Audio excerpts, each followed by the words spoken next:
कि khubor ka bate si TV. Lawan Rashapi taka Frank Motors.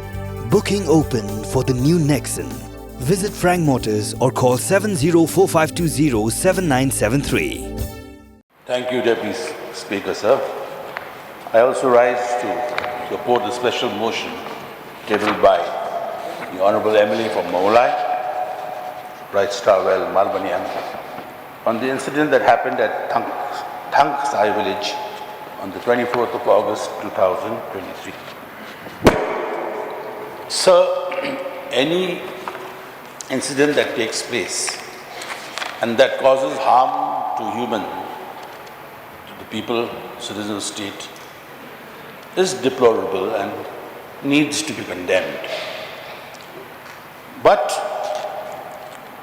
in the year 2013, a bill was placed in Parliament and subsequently became an act, which is called the Right to Fair Compensation and Transparency in Land Acquisition, Rehabilitation and Resettlement Act 2013, or in short, it was the RFCT-LARR Act 2013.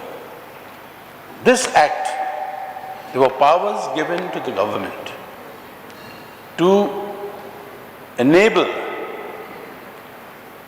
purchase of land, transfer of land, or any other activities that would need a public hearing to be set up. So before this happens, normally you have a social impact assessment study conducted, which will assess whether the proposed expansion in this case or the proposed acquisition will have a direct impact on the people living in and around the vicinity of that area.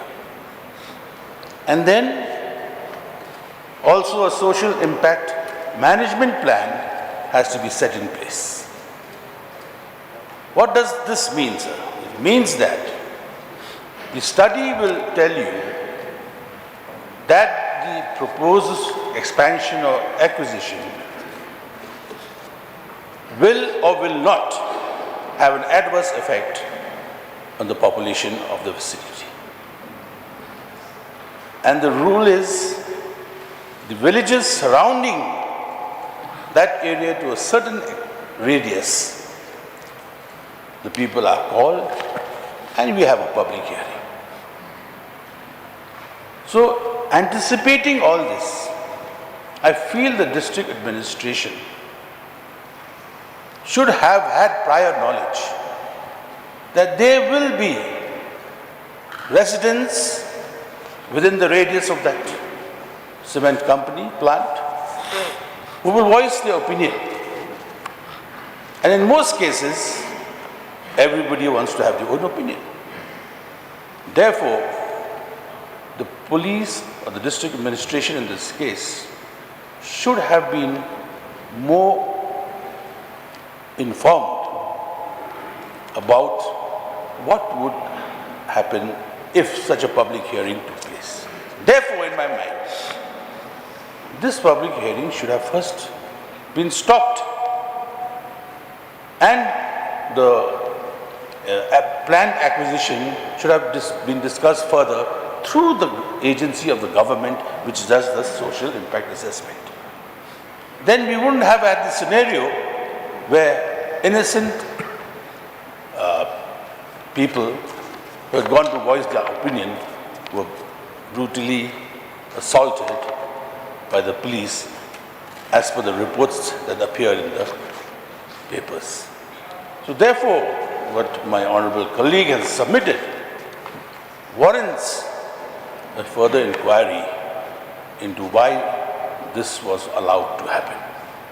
So therefore, sir, with these few words, I support the motion and I request the government to kindly in future assess the situation so that such a thing doesn't happen again. Thank you, sir. Thank you.